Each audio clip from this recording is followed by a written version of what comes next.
ماں کا پچھتاوا، امیر اہل سنت دامت برکاتہم العالیہ کی کتاب نیکی کی دعوت کی ایک قسط بنام ماں کا پچھتاوا۔ الحمدللہ رب العالمین والصلاة والسلام علی خاتم النبیین، اما بعد فاعوذ باللہ من الشیطان الرجیم، بسم اللہ الرحمن الرحیم۔ یہ مضمون کتاب نیکی کی دعوت کے صفحہ 585 تا 601 سے لیا گیا ہے۔ ماں کا پچھتاوا، دعائے عطار یا رب المصطفیٰ، جو کوئی 17 صفحات کا رسالہ ماں کا پچھتاوا پڑھ یا سن لے، اس کے ماں باپ اس سے راضی ہوں اور اس کی ماں باپ سمیت بے حساب مغفرت فرما دے، آمین بجاہ خاتم النبیین صلی اللہ علیہ وآلہ وسلم۔ درود شریف کی فضیلت، فرمانے آخری نبی صلی اللہ علیہ وآلہ وسلم، جو شخص صبح و شام مجھ پر 10 بار درود شریف پڑھے گا، بروز قیامت میری شفاعت اسے پہنچ کر رہے گی۔ صلو علی الحبیب صلی اللہ علی محمد۔ حقیقی مدنی منع کا خوف خدا۔ پیارے پیارے اسلامی بھائیوں، کیسا نازک دور آ گیا ہے کہ آج اکثر والدین شفقت نما ہلاکت کے ذریعے اپنے ہاتھوں اپنی اولاد کو تباہی کے گڑھے میں جھونک رہے ہیں، یہاں تک کہ اگر بچہ از خود سدھرنا چاہے تب بھی اس کی راہیں مسدود یعنی بند کر دی جاتی ہیں۔ اس طرح کے والدین گویا زبان حال سے یہ اعلان کرتے سنائی دے رہے ہیں، ہم جہنم میں اکیلے کیوں جائیں، اپنی اولاد کو بھی ساتھ لے کر جائیں گے، معاذ اللہ۔ ایک دور وہ تھا کہ خوف خدا رکھنے والی ماں کی رحمت بھری گود میں پلنے اور عشق مصطفیٰ رکھنے والے باپ کی شفقت کے سائے میں پروان چڑھنے والے بچے معاشرے پر ایسے نقوش چھوڑتے تھے کہ ان کی دل ربا ادائیں آج بھی ہمارا دل موہ لیتی ہیں۔ چنانچہ ایک 4 سالہ شہزادہ سید زادہ سر بازار زارو قطار رو رہا تھا۔ کسی صاحب نے آل رسول کی خدمت کے جذبے سے سرشار ہو کر عرض کی، شہزادے کیا بات ہے؟ اگر کسی چیز کی ضرورت ہو تو حکم فرما دیجئے، ابھی حاضر کرتا ہوں۔ یہ سن کر شہزادے کے رونے کی آواز بلند ہو گئی اور کہا، چچا جان، اللہ پاک کے غضب اور عذاب جہنم کے خوف سے دل بیٹھا جا رہا ہے۔ ان صاحب نے شفقت سے عرض کی، شہزادے آپ بہت ہی کم سن ہیں، ابھی سے اتنا خوف کیسا؟ خاطر جمع یعنی اطمینان رکھیے، بچوں کو عذاب نہیں دیا جائے گا۔ یہ سن کر شہزادے کا خوف مزید نمایاں ہو گیا اور روتے ہوئے بولا، چچا جان، میں نے دیکھا ہے کہ بڑی لکڑیاں سلگانے کے لیے ان کے گرد چھپٹیاں یعنی لکڑی کی چھیلن اور چھوٹی چھوٹی کھپچیاں وغیرہ چن دی جاتی ہیں۔ چھپٹیاں جلدی سے آگ پکڑ لیتی ہیں اور ان کی بدولت پھر بڑی لکڑیاں بھی جل اٹھتی ہیں۔ میں ڈرتا ہوں کہ ابو جہل اور ابو لہب جیسے بڑے بڑے کافروں کو جہنم میں جلانے کے لیے چھپٹیوں کی جگہ کہیں مجھے آگ میں نہ ڈال دیا جائے۔ پیارے پیارے اسلامی بھائیوں، آپ جانتے ہیں وہ 4 سالہ شہزادہ کون تھا؟ وہ کوئی اور نہیں، ہمارے ٹوٹے دلوں کے سہارے اور اہل بیت اطہار کی آنکھوں کے تارے حضرت سیدنا امام جعفر صادق رحمت اللہ علیہ تھے۔ تیری نسل پاک میں ہے بچہ بچہ نور کا، تو ہے عین نور تیرا سب گھرانہ نور کا۔ شرح کلام رضا، میرے آقا اعلی حضرت رحمت اللہ علیہ شعر میں فرماتے ہیں، یا نور اللہ صلی اللہ علیہ وآلہ وسلم، آپ تو ہیں ہی نور، بلکہ نور علی نور یعنی نور پر نور۔ آپ صلی اللہ علیہ وآلہ وسلم کی مبارک نسل میں تا قیامت جتنے بھی بچے ہوں گے یعنی سادات کرام، وہ بھی سب کے سب نور ہیں۔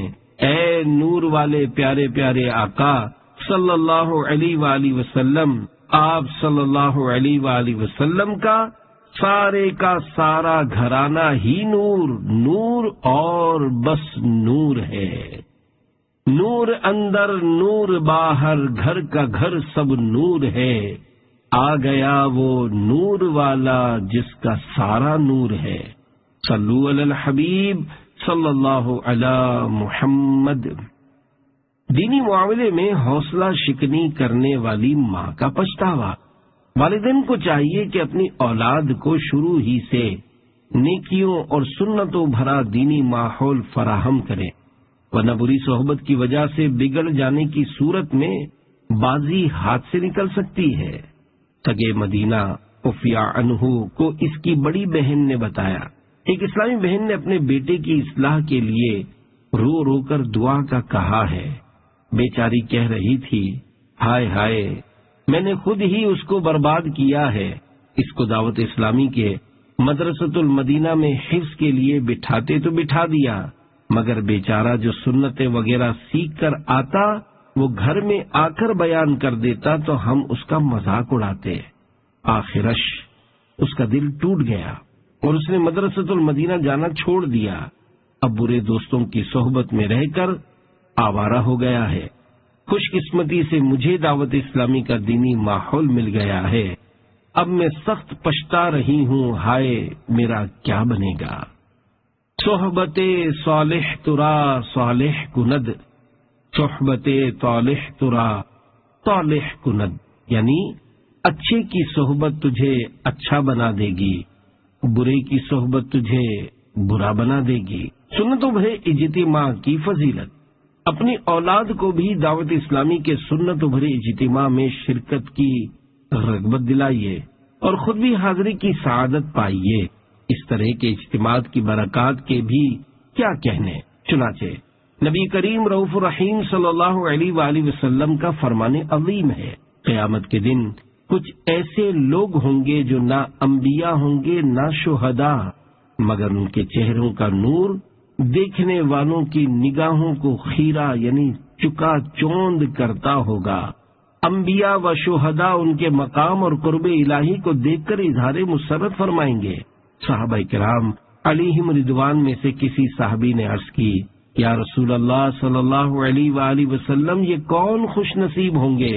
ارشاد فرمایا، یہ مختلف قبائل اور بستیوں کے لوگ ہوں گے جو دنیا میں اللہ پاک کی یاد کرنے کے لیے اکٹھے ہوتے تھے اور پاکیزہ باتیں اس طرح چنتے تھے جس طرح کھجور کھانے والا بہترین کھجوریں چنتا ہے۔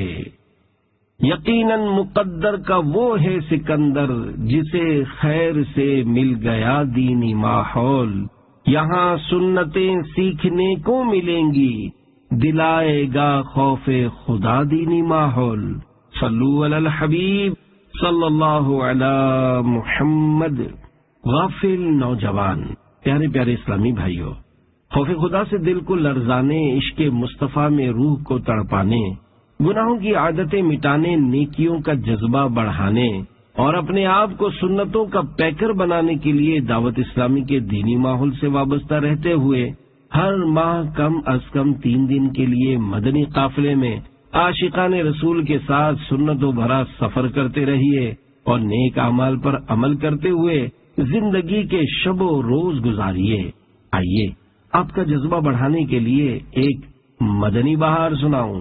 چنانچہ سرگودا پنجاب پاکستان کے ایک اسلامی بھائی دعوت اسلامی کے پاکیزہ اور مہکے مہکے دینی ماحول سے اکتساب فیض سے قبل جوانی کے نشے میں مست آوارہ دوستوں کی صحبت میں اپنی زندگی کے قیمتی لمحات برباد کر رہے تھے۔ معاشرے میں پایا جانے والا کون سا ایسا گناہ تھا کہ جس کے اندر وہ مبتلا نہ ہوں؟ لڑکیوں کا پیچھا کرنا، ان پر آوازیں کسنا، رات کلب میں اور دن تاش اور بلیئرڈ یعنی اسنوکر کی قسم کا ایک کھیل کھیلنے میں برباد کر دینا، گھر والوں کے سمجھانے پر زبان درازی کرنا اس کی عادات بن چکی تھی۔ زندگی یوں ہی گناہوں بھری غفلت میں گزر رہی تھی کہ خوش قسمتی سے ایک عاشق رسول کی انفرادی کوشش کی برکت سے انہیں دعوت اسلامی کا مہکا مہکا مشکبار دینی ماحول میسر آ گیا۔ عاشقان رسول کی صحبت سے انہیں نیکیوں پر عمل کرنے اور گناہوں سے دور رہنے کا جذبہ مل گیا۔ الحمدللہ انہوں نے چہرے پر داڑھی مبارک سجا لی اور سر پر امامہ شریف کا تاج سجا لیا۔ دینی کاموں کا شوق ملا اور دعوت اسلامی کے مکتبۃ المدینہ کے دینی رسائل گلی کوچوں اور گھر گھر جا کر تقسیم کرنے کا ذہن بنا۔ میرا ہر عمل بس تیرے واسطے ہو، کر اخلاص ایسا عطا یا الہی، صلو علی الحبیب صلی اللہ علی محمد۔ اس مدنی بہار کے ضمن میں نیکی کی دعوت۔ پیارے پیارے اسلامی بھائیوں، دیکھا آپ نے انفرادی کوشش کی بھی کیا خوب بہاریں ہیں۔ یا گناہوں میں بدمست رہنے والا غافل نوجوان عشق رسول میں مست ہو گیا۔ ہمیں بھی ہر ایک پر انفرادی کوشش کرتے رہنا چاہیے۔ کوئی ہماری بات مانے یا نہ مانے، ہمارا سمجھانے کا ثواب کہیں نہیں جاتا ہماری انفرادی کوشش کی وجہ سے۔ اگر کوئی راہ راست پر آ گیا تو انشاءاللہ ہمارا بھی بیڑا پار ہو جائے گا۔ بری صحبت سے ہمیشہ دور رہنا چاہیے، اس کی وجہ سے آدمی بگڑ جاتا اور طرح طرح کے گناہوں میں پڑ جاتا ہے، جبکہ اچھی صحبت نہایت اچھا پھل لاتی ہے۔ چنانچہ دعوت اسلامی کے مکتبۃ المدینہ کی 56 صفحات پر مشتمل کتاب اچھے ماحول کی برکتیں صفحہ 18 تا 19 پر ہے۔ ایک حدیث شریف میں ہے، حضرت ابو رزین رضی اللہ عنہ سے روایت ہے کہ ان سے رسول اللہ صلی اللہ علیہ وآلہ وسلم نے فرمایا، کیا میں تمہیں اس چیز کی اصل پر راہبری نہ کروں جس سے تم دنیا و آخرت کی بھلائی پالو؟ پس وہ اصل چیز یہ ہے کہ تم ذکر کرنے والوں کی مجلس اختیار کرو۔ اس حدیث پاک کے تحت مشہور مفسر قرآن حکیم الامت حضرت مفتی احمد یار خان رحمت اللہ علیہ فرماتے ہیں کہ ذکر کرنے والوں کی مجلس سے مراد علماء دین و اولیاء کاملین، صالحین و واصلین، یعنی اللہ پاک کے مقرب بندوں کی مجلسیں ہیں، کیونکہ یہ مجلسیں جنت کے باغات ہیں۔ جیسا کہ دوسری حدیث شریف میں ہے، یہ مجلسیں خواہ مدرسے ہوں یا درس قرآن و حدیث کی مجلسیں یا حضرات صوفیاء کرام کی محفلیں، یہ فرمان بہت جامع ہے۔ جس مجلس میں اللہ کا خوف، حضور صلی اللہ علیہ وآلہ وسلم کا عشق اور اطاعت رسول صلی اللہ علیہ وآلہ وسلم کا شوق پیدا ہو، وہ مجلس اکسیر یعنی مفید ترین ہے۔ سنور جائے گی آخرت انشاءاللہ، تم اپنائے رکھو سدا دینی ماحول، بہت سخت پچھتاؤ گے یاد رکھو، نہ اتار تم چھوڑنا دینی ماحول، صلو علی الحبیب صلی اللہ علی محمد۔ کلمہ طیبہ نفع دے گا جب تک۔ حضرت انس بن مالک رضی اللہ عنہ سے روایت ہے، رسولوں کے سالار، نبیوں کے سردار صلی اللہ علیہ وآلہ وسلم کا ارشاد حقیقت بنیاد ہے، لا الہ الا اللہ محمد الرسول اللہ، ہمیشہ اپنے کہنے والوں کو نفع پہنچاتا رہے گا اور ان سے عذاب کو دور کرتا رہے گا جب تک اس کا حق ہلکا نہ جانے۔ صحابہ کرام علیہم رضوان نے عرض کی، یا رسول اللہ صلی اللہ علیہ وآلہ وسلم، کلمہ طیبہ کے حق کو ہلکا جاننا کیا ہے؟ فرمایا، یظہر العمل بمعاصی اللہ فلا ینکر ولا یغیر، یعنی لا الہ الا اللہ کے حق کو ہلکا جاننا یہ ہے کہ اللہ پاک کی نافرمانی والا کام ہوتا دیکھ کر نہ اسے روکا جائے اور نہ ہی اسے تبدیل کیا جائے۔ اسلام کے 8 حصے، حضرت حذیفہ رضی اللہ عنہ سے روایت ہے کہ اسلام کے 8 حصے ہیں۔ نمبر 1 اسلام، 2 نماز، 3 زکوٰۃ، 4 رمضان کا روزہ، 5 حج بیت اللہ، 6 نیکی کا حکم دینا، 7 برائی سے روکنا اور 8 اللہ پاک کی راہ میں جہاد کرنا۔ اور وہ شخص کامیاب نہیں جس کا کوئی حصہ نہ ہو۔ دنیا میں بھی سزا ملے گی۔ پیارے پیارے اسلامی بھائیوں، جو قوم قدرت کے باوجود گناہ کرنے والے کو اس سے روکتی نہیں، اندیشہ ہے کہ وہ نہ روکنے والی قوم مرنے سے پہلے دنیا ہی میں عذاب میں گرفتار ہو جائے۔ چنانچہ حضرت جریر رضی اللہ عنہ سے روایت ہے کہ حضور اکرم صلی اللہ علیہ وآلہ وسلم کا ارشاد ہے، اگر کسی قوم میں کوئی شخص گناہ کا مرتکب ہو اور قوم کے لوگ باوجود قدرت اسے گناہ سے نہ روکیں تو اللہ پاک ان کے مرنے سے پہلے ان پر اپنا عذاب نازل فرمائے گا، آخرت میں بھی سزا ملے گی۔ اس حدیث پاک کے تحت میراث المناجیح میں ہے، جس قوم یا جماعت میں کچھ لوگ برائی کے مرتکب ہوں اور وہ قوم ان کو روکنے کی طاقت رکھنے کے باوجود نہ روکے تو وہ بھی عذاب خداوندی کے مستحق ہوں گے، اور یہ عذاب وہ لوگ مرنے سے پہلے دنیا ہی میں دیکھ لیں گے۔ حضرت شیخ عبدالحق محدث دہلوی رحمت اللہ علیہ فرماتے ہیں کہ برائی کو بدلنے میں کوتاہی کرنا دوسرے جرائم کے مقابلے میں اس لحاظ سے منفرد ہے کہ دوسرے گناہوں کی سزا آخرت میں ملے گی، جبکہ اس کوتاہی کی سزا دنیا میں بھی ملے گی اور آخرت کا عذاب اس کے علاوہ ہوگا۔ آپ کا دل نہیں لرزتا؟ جنت کی ابدی و سرمدی نعمتوں کے طلبگار اسلامی بھائیوں، آپ کا دل نہیں لرزتا؟ آپ پر خوف طاری نہیں ہو جاتا کہ اللہ پاک تو بے نیاز ہے، اسے پرواہ ہی کب ہے کہ لوگ اسے سجدہ کرے ہی کریں؟ یقیناً اگر ساری کی ساری مخلوق بھی اس کی بارگاہ میں جھک جائے تب بھی اس کی ذات پر کسی کا کوئی احسان نہیں۔ ہمیں اس کی بے نیازی اور خفیہ تدبیر سے ڈرنا اور اس کی گرفت سے پناہ مانگنی چاہیے۔ آخر دنیا میں کب تک گل چھرے اڑائیں گے؟ یاد رکھیے، ایک نہ ایک دن سب کو مرنا پڑے گا، اندھیری قبر میں اترنا پڑے گا اور اپنی کرنی کا پھل بھگتنا پڑے گا۔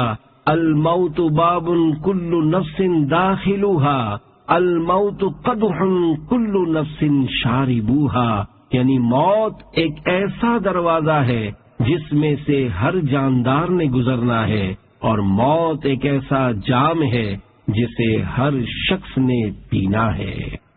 جی لگانے کی جا نہیں دنیا، کس کو حاصل دوام ہوتا ہے۔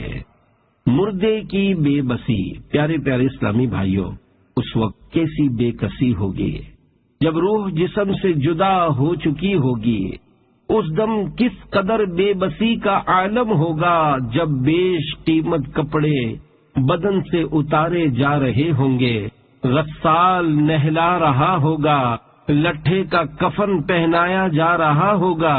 کیسی حسرت کی گھڑی ہوگی جب جنازہ اٹھایا جا رہا ہوگا۔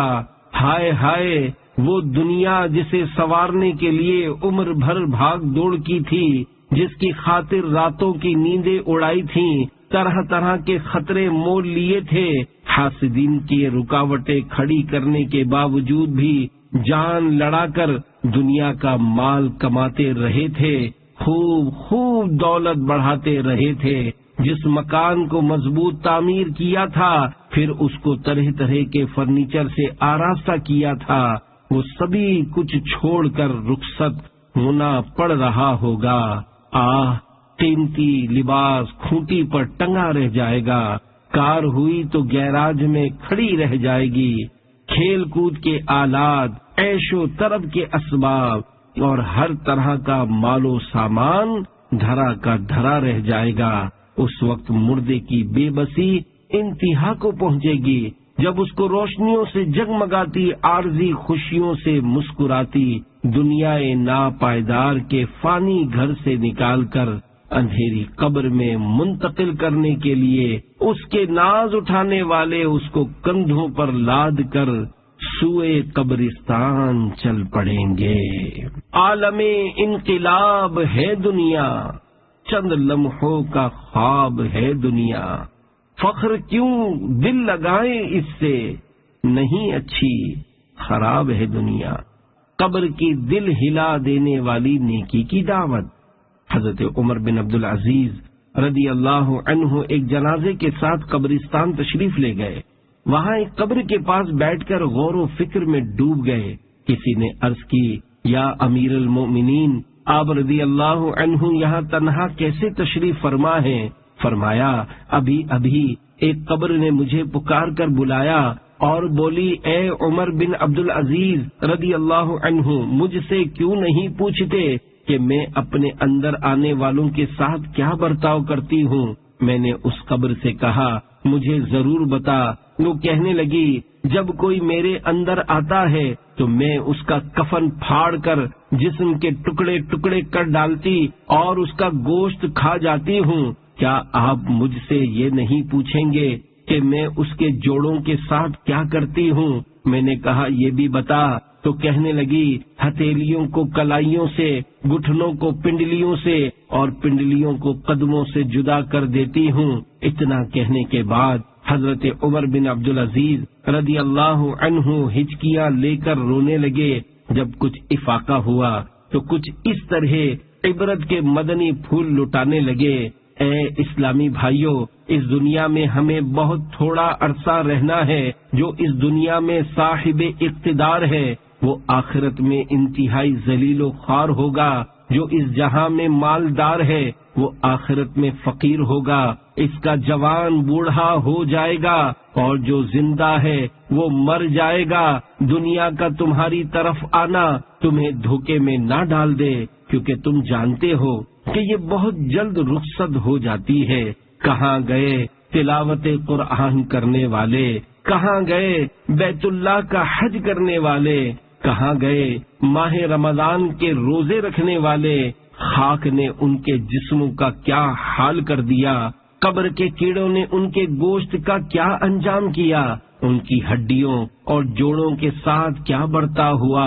اللہ پاک کی قسم، جو بے عمل دنیا میں آرام دہ نرم نرم بستر پر ہوتے تھے، لیکن اب اپنے گھر والوں اور وطن کو چھوڑ کر راحت کے بعد تنگی میں ہیں. ان کی اولاد گلیوں میں در بدر ہے، کیونکہ ان کی بیواؤں نے دوسرے نکاح کر کے پھر سے گھر بسا لیے. ان کے رشتہ داروں نے ان کے مکانات پر قبضہ کر لیا اور میراث آپس میں بانٹ لی. واللہ ان میں بعض خوش نصیب بھی ہیں جو کہ قبروں میں مزے لوٹ رہے ہیں، جبکہ بعض ایسے ہیں جو عذاب قبر میں گرفتار ہیں. افسوس، 100,000 افسوس، اے نادان، جو آج مرتے وقت کبھی اپنے باپ کی، کبھی اپنے بیٹے کی تو کبھی سگے بھائی کی آنکھیں بند کر رہا ہے. ان میں سے کسی کو نہلا رہا ہے، کسی کو کفن پہنا رہا ہے، کسی کے جنازے کو کندھے پر اٹھا رہا ہے تو کسی کو قبر کے تنگ و تاریک گڑھے میں دفنا رہا ہے. یاد رکھ، کل یہ سبھی کچھ تیرے ساتھ بھی ہونے والا ہے. کاش مجھے علم ہوتا کہ کون سا گال قبر میں پہلے سڑے گا. پھر حضرت عمر بن عبدالعزیز رضی اللہ عنہ رونے لگے اور روتے روتے بے ہوش ہو گئے اور 1 ہفتے کے بعد اس دنیا سے تشریف لے گئے. حضرت ابو حامد محمد بن محمد غزالی رحمت اللہ علیہ احیاء العلوم میں نقل فرماتے ہیں، بوقت وفات حضرت عمر بن عبدالعزیز رضی اللہ عنہ کی زبان پر یہ آیت کریمہ جاری تھی، تلک الدار الآخرة نجعلها للذین لا یریدون علوا فی الارض ولا فسادا والعاقبۃ للمتقین. پارہ 20 سورہ قصص آیت 83. ترجمہ کنز ایمان. یہ آخرت کا گھر ہم ان کے لیے کرتے ہیں جو زمین میں تکبر نہیں چاہتے اور نہ فساد، اور عاقبت پرہیزگاروں ہی کی ہے. یاد رکھ، ہر آن آخر موت ہے، بن تو مت انجان، آخر موت ہے. مرتے جاتے ہیں ہزاروں آدمی، عاقل و نادان، آخر موت ہے. کیا خوشی ہو دل کو چندے زیست سے، غم زدہ ہے جان، آخر موت ہے. ملک فانی میں فنا ہر شے کو ہے، سن لگا کر کان آخر موت ہے، بارہا علمی تجھے سمجھا چکے، مان یا مت مان آخر موت ہے۔ صلو علی الحبیب صلی اللہ علی محمد۔ عزت والے ذلیل کر دیے جاتے ہیں۔ حضرت جریر بن عبداللہ رضی اللہ عنہ فرماتے ہیں، کسی قوم میں معززین یعنی عزت والے لوگ ایسی برائی کو نہ روکیں جسے روکنے پر وہ قدرت رکھتے ہوں تو اللہ پاک ان کو ذلیل کر دیتا ہے۔ کٹے ہوئے کانوں والا بہرا۔ حضرت انس بن مالک رضی اللہ عنہ فرماتے ہیں، جو کوئی سنے کہ فلاں شخص فعل بد یعنی گناہ کا مرتکب ہوا اور پھر باوجود قدرت وہ اس گناہ کرنے والے کو نہ روکے تو قیامت کے روز وہ کٹے ہوئے کانوں والا بہرا ہوگا۔ گناہ سے نہ روکنا کب گناہ ہے؟ پیارے پیارے اسلامی بھائیوں، بیان کردہ دونوں روایتوں پر بار بار غور کیجیے۔ گناہ کرنے والے کو باوجود قدرت گناہ سے باز نہ رکھنے والے کے لیے ذلت اور قیامت میں کان کٹے ہوئے بہرے کی صورت میں اٹھائے جانے کی وعید ہے۔ یہ مسئلہ ذہن نشین فرما لیجئے کہ جب کوئی گناہ کر رہا ہو اور دیکھنے والے کا ظن غالب ہو کہ میں منع کروں گا تو باز آ جائے گا، تو اب منع کرنا واجب ہو جائے گا۔ اگر منع نہیں کرے گا تو وہ گناہ گار اور عذاب نار کا حقدار ہے۔ آدمی کو تقریباً روزانہ ہی ایسے مواقع پیش آتے ہیں کہ بعض لوگ لا علمی کی وجہ سے یا بسبب غفلت گناہ بے لذت کر رہے ہوتے ہیں۔ اب اگر غور کیا جائے تو بارہا ایسا ذہن بنتا ہے کہ فلاں کو سمجھاؤں گا تو مان جائے گا، مگر آدمی سستی یا شرم و مروت کی وجہ سے منع کرنے سے باز رہتا اور یوں گناہ گار و عذاب نار کا حقدار ہو جاتا ہے۔ میرا اپنا تجربہ ہے کہ ناجائز انگوٹھی پہننے والوں، گلے میں دھات یعنی میٹل کی زنجیر یعنی چین لٹکانے والوں وغیرہ کو جب سمجھایا ہے تو اکثر ہاتھوں ہاتھ اتار دیتے ہیں۔ بعضوں کو تو جوش میں آ کر سونے کی زنجیر تک توڑ ڈالتے دیکھا ہے۔ ٹھیک ہے، ہر ایک ایسا نہیں کرتا اور ہر ایک کا دوسروں پر اتنا اثر بھی نہیں ہوتا، مگر جو با اثر شخصیت ہو اس کے لیے اس طرح کے گناہوں سے منع کرنا مشکل نہیں ہوتا، اور گناہ کرنے والے کے مان جانے کے ظن غالب ہونے کی صورت میں تو منع کرنا واجب ہو جائے گا۔ سونے کی انگوٹھی مرد کو حرام ہے۔ شہزاد اعلیٰ حضرت تاجدار اہل سنت حضور مفتی اعظم ہند حضور مفتی اعظم رحمت اللہ علیہ اس طرح کے معاملات میں بہت زیادہ متحرک یعنی ایکٹیو تھے۔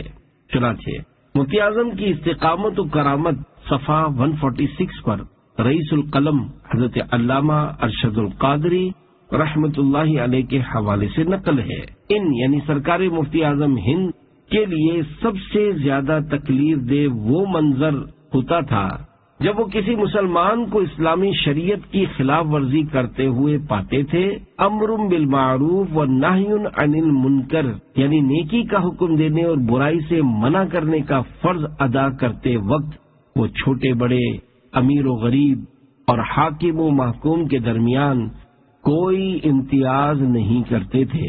ان کے دربار کا عام معمول تھا کہ کوئی بڑے سے بڑا رئیس ہو یا اونچے سے اونچے منصب کا افسر، ان کی خدمت میں حاضر ہوتے وقت اگر اس کی انگلی میں سونے کی انگوٹھی ہوتی تو وہ فوراً اتروا دیتے اور نہایت شفقت اور محبت کے ساتھ انہیں تلقین فرماتے کہ ضرور شریعت محمدی مردوں کے لیے کئی صورتوں میں سونے کا استعمال حرام ہے۔ پھر دل کا کشور یعنی دل کا ملک فتح کر لینے والے لہجے میں ارشاد فرماتے، کوئی گناہ لمحے دو لمحے یا گھنٹے دو گھنٹے کا ہوتا ہے، لیکن سونے کی انگوٹھی کا گناہ ایسا گناہ ہے کہ جب تک پہنے رہو مسلسل گناہ ہی گناہ ہے۔ انگوٹھی کے بارے میں تفصیلی احکام نیکی کی دعوت کے صفحہ 409 تا 412 پر ملاحظہ فرمائیے۔ مفتی اعظم سے ہم کو پیار ہے، انشاءاللہ اپنا بیڑا پار ہے۔ صلو علی الحبیب صلی اللہ علی محمد۔ بندر اور خنزیر کی شکل والے، بے نمازیوں، گالیاں بکنے والوں، غیبتوں اور چغلیوں کے عادیوں، فلمیں ڈرامے دیکھنے والوں اور طرح طرح کے گناہوں کی گندگیوں میں لت پت رہنے والوں کی صحبتوں میں رہنے والوں، اور باوجود قدرت انہیں گناہوں سے نہ روکنے والوں کو ڈر جانا چاہیے کہ اللہ پاک کے محبوب صلی اللہ علیہ وآلہ وسلم ارشاد فرماتے ہیں، اس ذات پاک کی قسم جس کے قبضے قدرت میں محمد صلی اللہ علیہ وآلہ وسلم کی جان ہے، میری امت میں سے بعض لوگ اپنی قبروں سے بندر اور خنزیر کی شکل میں اٹھیں گے، یہ وہ لوگ ہوں گے جنہوں نے گناہ گاروں کے ساتھ تعلقات رکھے اور قدرت رکھنے کے باوجود انہیں گناہوں سے منع نہ کیا۔ بندر اور خنزیر جیسے چہرے۔ اسی طرح چہرہ مسخ ہونے یعنی بگڑ جانے سے متعلق ایک اور روایت سنیے اور پڑھیے۔ چنانچہ حضرت ابو امامہ رضی اللہ عنہ فرماتے ہیں، اس امت میں سے بعض لوگ قیامت کو بندر اور خنزیر کی شکل میں اٹھیں گے، کیونکہ وہ نافرمانوں سے میل جول رکھتے ہیں اور ان کو گناہوں سے روکتے نہیں، حالانکہ وہ انہیں روکنے کی قدرت رکھتے ہیں۔ اس روایت کو نقل کرنے کے بعد حضرت علامہ عبد الوہاب شعراوی رحمۃ اللہ علیہ فرماتے ہیں، میں کہتا ہوں جب نافرمانوں سے مخالطت یعنی میل جول کرنے والوں کا یہ حال ہو جو کہ خود غافل نہ ہو اور گناہوں میں ملوث بھی نہ ہو، تو خود ان لوگوں کا کیا حال ہوگا جن کے اعضاء گناہوں سے نہیں رکتے۔ ہم اللہ پاک سے اس کی مہربانی طلب کرتے ہیں۔ آج چہرے کے کیل مہاسے تو پریشان کریں، مگر پیارے پیارے اسلامی بھائیوں، ان دونوں روایتوں کو سن کر کیا آپ کو کوئی تشویش نہیں ہوئی؟ سوچئے تو صحیح، آج اگر کسی کے چہرے پر کیل مہاسے نکل آئیں یا کوئی داغ دھبا پڑ جائے تو وہ ڈاکٹروں کے پاس خوب دھکے کھائے، یعنی آدمی اپنے چہرے کے رنگ و روپ میں معمولی سی اور وہ بھی عارضی خامی بھی برداشت نہ کر پائے۔ تو غور کیجئے کہ گناہ کرنے والے کو دیکھ کر یہ ظن غالب آ جانے کے باوجود کہ سمجھاؤں گا تو مان جائے گا، پھر بھی اسے اس گناہ سے نہ روکنے کے سبب اگر کل قیامت میں معاذ اللہ شکل بگڑ کر بندر اور سور جیسی ہو گئی تو کیا بنے گا؟ یہ تو گناہ سے نہ روکنے والے ہم صحبت کا حال ہے، اور جو بذات خود گناہ کرتا ہے اس کا اپنا تو نہ جانے کیا انجام ہوگا۔ میری تاریک راہیں روشن ہو گئیں۔ پیارے پیارے اسلامی بھائیوں، جنت الفردوس پانے اور دوسروں کو بھی اس راہ پر لگانے، عذاب جہنم سے اپنے آپ کو بچانے اور دوسروں کو بھی اس کا خوف دلانے کے لیے نیکی کی دعوت کے دینی کام میں ہر دم لگے رہیے۔ روزانہ جائزہ کے ذریعے خود بھی نیک اعمال کا رسالہ پر کیجیے اور دوسروں کو بھی اس کی رغبت دلائیے۔ خود بھی ہر ماہ کم از کم 3 دن مدنی قافلے میں سفر کیجیے اور دوسروں کو بھی اس کی دعوت دیجیے۔ آپ کی ترغیب و تحریض کے لیے ایک مدنی بہار آپ کے گوش گزار کرتا ہوں۔ حافظ آباد پنجاب پاکستان کے مقیم اسلامی بھائی دعوت اسلامی کی دینی ماحول سے وابستہ ہونے سے قبل گناہوں کے عمیق یعنی گہرے گڑھے میں دھستے چلے جا رہے تھے۔ فلمیں ڈرامے دیکھنا، گانے باجے سننا اور فحش ناولیں پڑھنا ان کی معمولات زندگی میں شامل تھا۔ ان کے سر پر آوارگی کا ایسا بھوت سوار تھا کہ رات بھر گھر سے باہر برے دوستوں کی صحبت میں زندگی کے نادر لمحات برباد کرتا رہتا۔ انہوں نے اپنی ان حرکتوں سے گھر والوں کی ناک میں دم کر رکھا تھا۔ دعوت اسلامی کی دینی ماحول سے منسلک ان کے بڑے بھائی جان ہر چند ان کی اصلاح کی سعی یعنی کوشش فرماتے، مگر ان کی نصیحت آموز باتوں پر عمل کرنا درکنار، وہ سرے سے ان کی باتیں سننے کو ہی تیار نہ ہوتے۔ بھائی جان مستقل مزاجی کے ساتھ کوشش کرتے رہے، آخر کار ان کی کڑن رنگ لے آئی۔ ایک روز بے ساختہ ان کی توجہ ان کے میٹھے بول کی جانب مبذول یعنی متوجہ ہونے لگی۔ خوف خدا میں ڈوبی ہوئی ان کی باتیں سن کر جذبات تاثر سے وہ رونے لگے۔ الحمدللہ ان کی آنکھوں سے غفلت کا پردہ ہٹ گیا اور خوف خدا ان کے دل میں گھر کر گیا۔ انہیں ہاتھوں ہاتھ اپنے بھائی کے سامنے تمام گناہوں سے سچی توبہ کی اور اسلامی زندگی گزارنے کا عہد کر لیا۔ اللہ پاک کی رحمت سے بھائی جان کی ہمراہی میں دعوت اسلامی کے ہفتہ وار سنتوں پر اجتماع میں شرکت کی سعادت حاصل ہونے لگی، اور اس کی برکت سے ان کی زندگی کی تاریک راہیں روشن سے روشن تر ہوتی چلی گئی۔ بھائی جان نے سنتیں سیکھنے کے لیے مدنی قافلوں میں سفر کرنے کا ذہن دیا تو ان کی اس خواہش کو عملی جامہ پہناتے ہوئے تعظم تحریر الحمدللہ وہ یکمشت 26 ماہ کے مدنی قافلے کے مسافر ہیں۔ یہ سب ایک مبلغ دعوت اسلامی یعنی ان کے پیارے پیارے بھائی جان کی مستقل مزاجی سے کی جانے والی انفرادی کوشش کا نتیجہ ہے کہ دین سے عملاً کوسوں دور رہنے والا گناہگار شخص اب اپنی اور ساری دنیا کے لوگوں کی اصلاح کی کوشش میں مصروف عمل ہے۔ تمہیں لطف آ جائے گا زندگی کا، قریب آ کے دیکھو ذرا دینی ماحول، نبی کی محبت میں رونے کا انداز، چلے آؤ سکھلائے گا دینی ماحول۔ صلو علی الحبیب صلی اللہ علی محمد۔ پیارے پیارے اسلامی بھائیوں، دیکھا آپ نے بالآخر بڑے بھائی کی کڑن بھری مسلسل انفرادی کوشش رنگ لائی اور چھوٹا بھائی گناہوں کے دلدل سے نکل کر 26 ماہ کے مدنی قافلے کا مسافر بن گیا۔ ہر اسلامی بھائی کو چاہیے کہ وہ گھر میں اور باہر ہر جگہ دوسروں کو نیک بنانے کے لیے خوب انفرادی کوشش کرتا اور ثواب کماتا رہے، اس دینی کام سے ہرگز نہ اکتائے۔ انفرادی کوشش تو گویا سونے کی کان ہے، جتنا کھودیں گے اتنا سونا نکلتا رہے گا، یعنی جتنی انفرادی کوشش زیادہ ہوگی اتنا ہی ثواب بھی زیادہ ملے گا۔ تو بس ثواب کا سونا اکٹھا کرتے جائیے۔ فرمان مصطفیٰ صلی اللہ علیہ وآلہ وسلم ہے، اگر اللہ پاک تمہارے ذریعے کسی ایک شخص کو ہدایت عطا فرمائے تو یہ تمہارے لیے اس سے اچھا ہے کہ تمہارے پاس سرخ اونٹ ہوں۔ اگر آپ کے ذریعے کوئی ہدایت پا گیا اور دینی ماحول میں آ گیا تو اس کا ثواب مزید بڑھا، یعنی اس کے علاوہ کوئی مدنی قافلے کا مسافر بن گیا اس کا ثواب جدا، اور اگر کوئی نیک اعمال کا عامل بن گیا تو پھر تو آپ کے وارے ہی نیارے ہو گئے۔ بس جتنوں کی اصلاح کا سبب آپ بنیں گے اتنا ہی آپ کے لیے ثواب میں اضافہ ہوتا چلا جائے گا۔ بس نیکی کی دعوت دیتے چلے جائیے۔ فرمان مصطفیٰ صلی اللہ علیہ وآلہ وسلم، ان الدال علی الخیر کفاعلہ، یعنی بے شک نیکی کی راہ دکھانے والا نیکی کرنے والے کی طرح ہے۔ جنتی ہے وہ جس نے سنت کے خود کو سانچے میں ڈھال رکھا ہے۔ صلو علی الحبیب صلی اللہ علی محمد۔ یا رب مصطفیٰ جل جلالہ بطفیل مصطفیٰ صلی اللہ علیہ وآلہ وسلم ہمیں خود نیکیاں کرتے ہوئے دوسروں کو نیکی کی دعوت دینے والا اور گناہوں سے بچتے ہوئے دوسروں کو گناہوں سے بچانے والا بنا۔ یا اللہ ہمیں جنت الفردوس میں بے حساب داخلہ عطا فرما اور وہاں اپنے پیارے پیارے حبیب صلی اللہ علیہ وآلہ وسلم کا پڑوس نصیب فرما۔